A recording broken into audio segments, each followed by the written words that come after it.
שלום.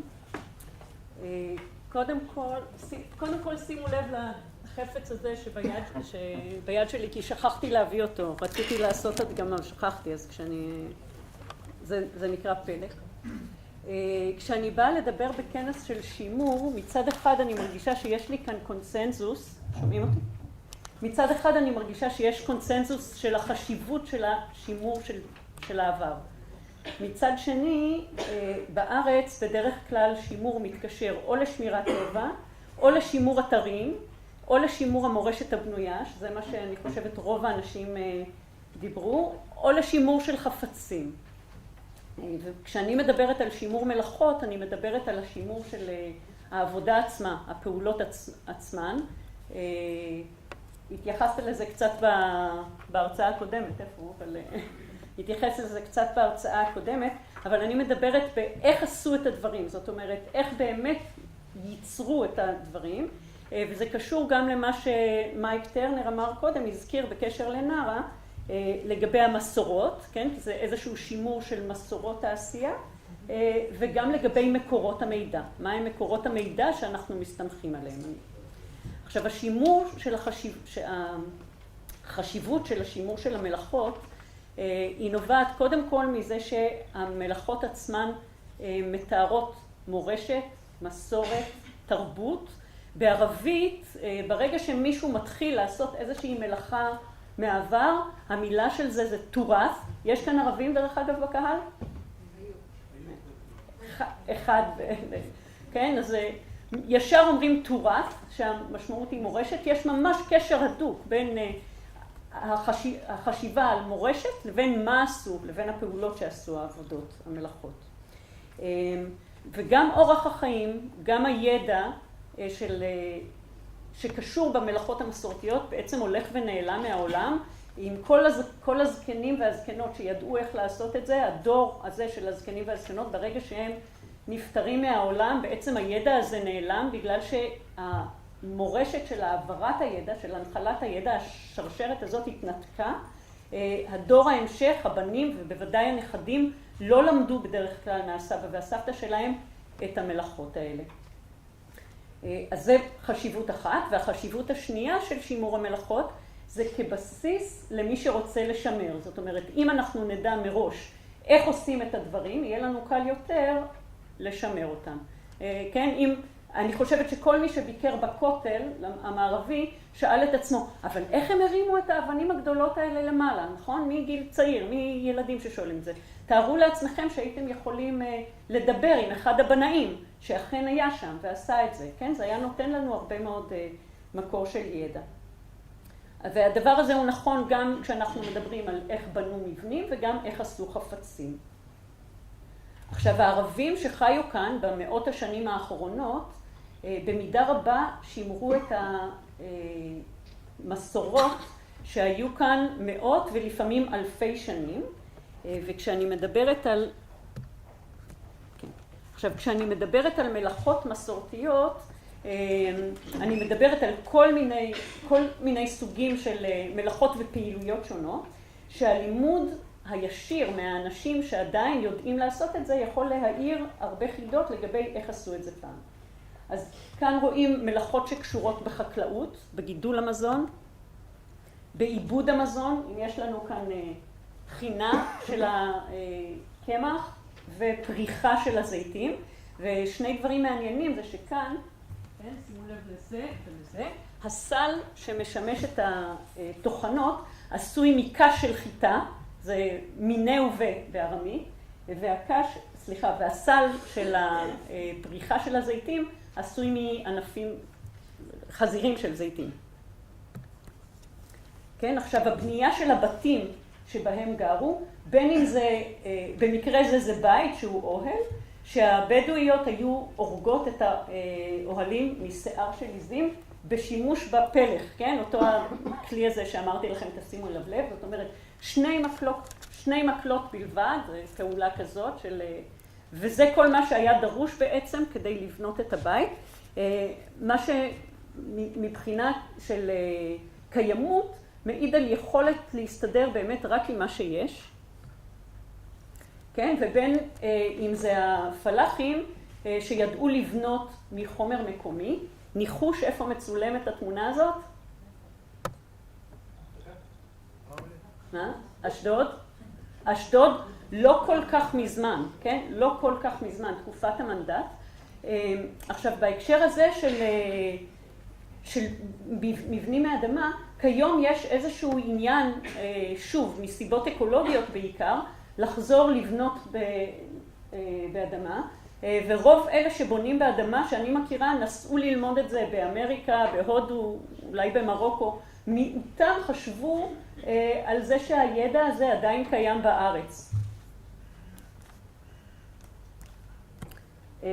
כאן רואים אריגה, כן, ייצור עבדים וייצור כלי חרס גדולים ליחסון של שמן, דבש, נוזלים. הכנת צמיחות. וזה רק חלק קטן מהמלאכות, זה רק דוגמה קטנה. עכשיו, כאן אני מגיעה לסיפור האישי שלי. אני לפני בערך 30 שנה הדרכתי בגולן, והדרכנו גם בשמורת החולה, שזה גם כן עניין של שימור טבע. התעסקנו הרבה מאוד לאן נעלמו בעלי החיים המיוחדים והצמחים המיוחדים של החולה עם הייבוש, אבל מעט מאוד נתנו אז את דעתנו מה קרה לבדואים שגרו שם, שדיברנו עליהם, כן? סיפרנו לאנשים. כאן גרו בדואים שהתפרנסו מקליעת מחצלות מפלטי המים של החולה. מה קרה להם? לא אמרנו הרבה. את התשובה לזה, אבל זה העסיק אותי הרבה זמן, והעסיק אותי איך בעצם הם עשו את המחצלות האלה. מי יודע את זה, כן? אף אחד לא חקר את זה. איך בפועל הם עשו את המחצלות. אז כאן אנחנו רואים פלאפל בטבריה, והדרכים שהובילו אותי לזקנים ולזקנות האלה לפעמים עברו במקומות משונים, כמו הפלאפל הזה בטבריה. אני לא אספר את הסיפור כולו מקוצר זמן. אבל בעקבות איזושהי פגישה בפלאפל בטבריה, הגעתי אל נור, שהיא מזקנות החולה, ובאתי אליה כדי ללמוד איך עושים את המחצלת הזאת, והיא אכן לימדה אותי, ובאותה הזדמנות היא גם סיפרה לי, כן, שהיא עצמה נולדה וגדלה בבית שהיה עשוי מהמחצלות האלה. שוב, זו דוגמה שבעיניי מקסימה, לאיך האנשים יכלו לנצל את מה שיש להם, את החומרים המקומיים הזמינים, כדי לבנות לעצמם את הבתים. כן? כאן רואים אותי מתרגלת את הקליעה או ההריגה של המחצלות, ושוב אני רוצה להדגיש שנשים כמו נור הם בעצם משאב מבחינת, כן, מקורות הידע שלנו, הם משאב מאוד חשוב שנמצא עדיין לגבי ידע של איך באמת עשו את הדברים. וכשאני אומרת שימור של המלאכות, הכוונה שלי היא ללמוד את הידע וללמד אותו הלאה. כאן רואים אותי פשוט מעבירה את זה בסדנאות שונות. כאן אני אראה לכם את זה. ولما يكون عارف وشايف بقينا نسد حصيرة 3 امتار عرضها هيك واحد. כן, עכשיו הסיפור כאן הוא שזה עוד מחצלת אחת, שאני קוראת לה מחצלת דמון. דמון היה כפר שנחרב ב-48, והתושבים שלו גם התפרנסו מקליעה והריגה של מחצלות ודברים אחרים מצמחי מים, זה בעמק זבולון. וכשבאתי לחפש אנשים שילמדו אותי את זה, מצאתי את דיב ואבו דיב, והם לא יכלו להראות לי, הבית שלהם היה עם בטון, הם לא יכלו להראות לי בפועל איך עושים את המחצלת הזאת, והם הסבירו לי על חתיכת עץ שאני הבאתי, על מסגרת. באתי הביתה, ניסיתי לעשות את זה ולא הצלחתי.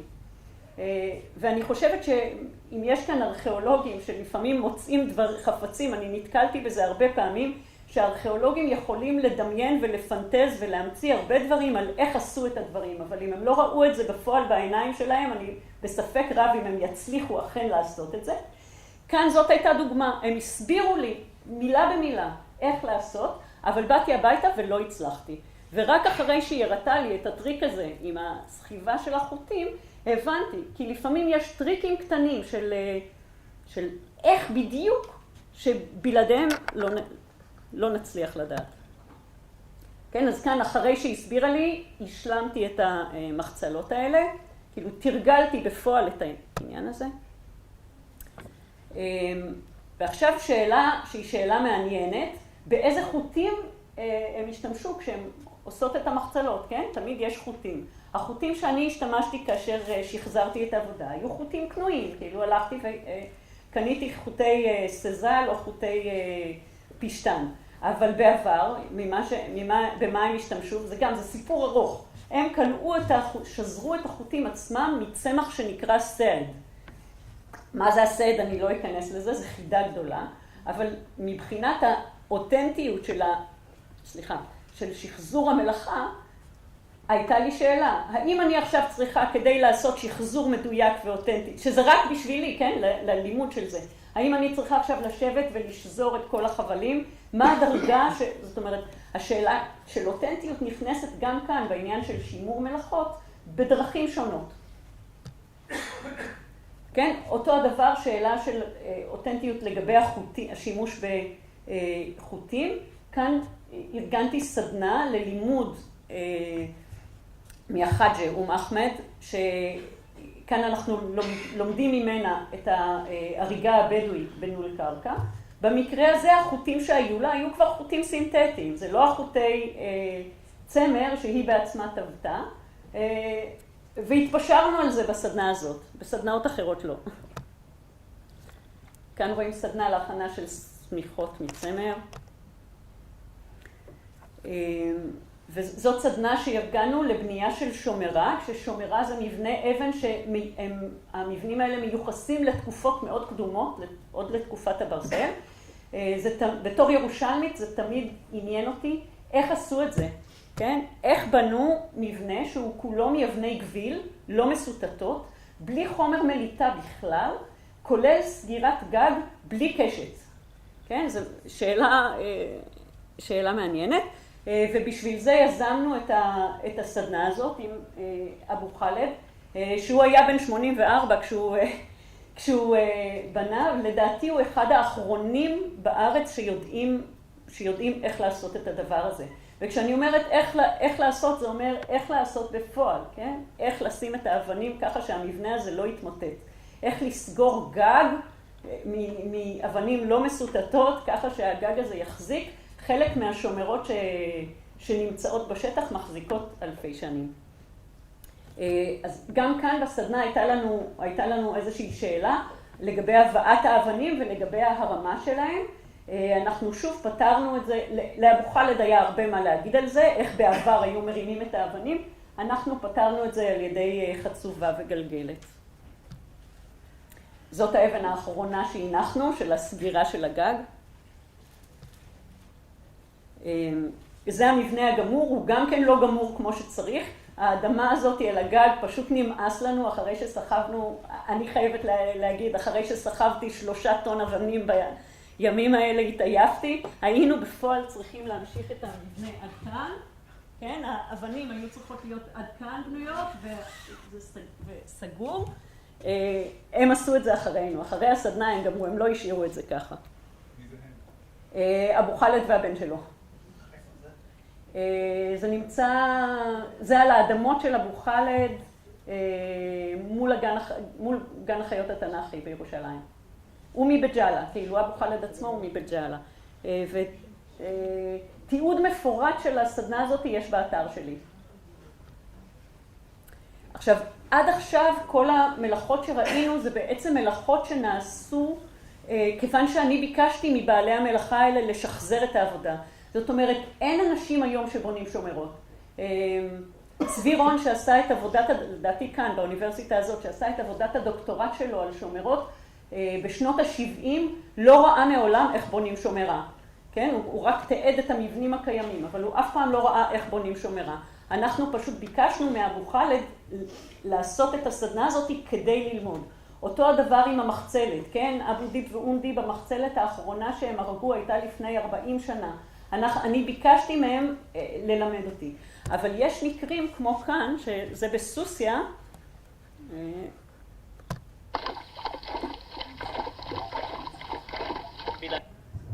כן? האישה הזאת עדיין חיה ככה, זאת אומרת, הם עדיין חובצים את החלב בנוד שעשוי מאור של עז, הם חיים ככה עד היום, ואני חושבת שיש משמעות מאוד גדולה לשמר את הידע הזה, ללמוד מהם, לא להתייחס אליהם, יש להם כמובן מסיבות פוליטיות בעיות קשות, ואני חייבת להגיד שהשימור כרגע של אורח החיים הזה נעשה בגלל עוני, לא בגלל שהם היו רוצים את זה, אבל מה שאני מנסה להגיד זה שיש פרקטיקות שונות שאפשר ליישם כדי לשמר את הידע עצמו. זה לא שאני אומרת, טוב, שישארו ויחיו ככה וימשיכו שעתיים כל יום לחבוץ, אבל את הידע של איך לעשות את הדברים האלה מאוד חשוב לשמר. אוי, סליחה, רגע, לא נורא. 3 דקות. אז כאן יש סדנה שאני מביאה אליה אנשים כדי ללמוד את הדברים. באחת הסדנאות יצא לנו גם לראות את הקציר הידני, שזה גם כן חוויה מאוד נדירה, זה משהו שהולך ונעלם. מדי פעם יש גם יהודים, כן, עולים חדשים שהביאו די הרבה ידע מהארצות שהם באו, במקרה זה אתיופיה ותימן, שגם הידע שלהם ראוי לשימור, וזה לא משהו שכל כך מעודדים אותו בארץ. ובעיקרון מה שאני חושבת זה שצריך לעשות סקר הצלה דחוף, כדי לתעד וללמוד את המלאכות המסורתיות מהזקנים והזקנות שחיים היום בארץ. עד עכשיו אני עבדתי לבד, זאת אומרת כל הפעילויות האלה שראיתם, אני עשיתי את זה מיוזמתי, בלי מימון, זאת אומרת במימון שלי. והסיבה שבאתי היום לכנס זה בגלל שממש נמאס לי לעבוד לבד. אני מאוד רוצה לחבור לאיזה שהם גופים, אני מאוד אשמח אם מישהו יקשר אותי לגוף שעשוי למצוא בדבר הזה עניין. לצערי הגדול, גם מסיבות פוליטיות וגם מסיבות שזה לא, בעצם לא אני זאת שאחליט מאיזה סיבות, אבל ישראל לא מעודדת שימור מלאכות מסורתיות, ההפך הוא הנכון.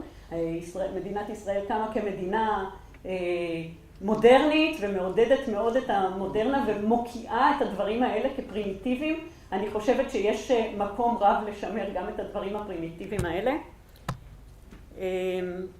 זה האתר שלי, אפשר למצוא שם עוד מידע וגם מאמרים על הדברים שדיברתי עליהם.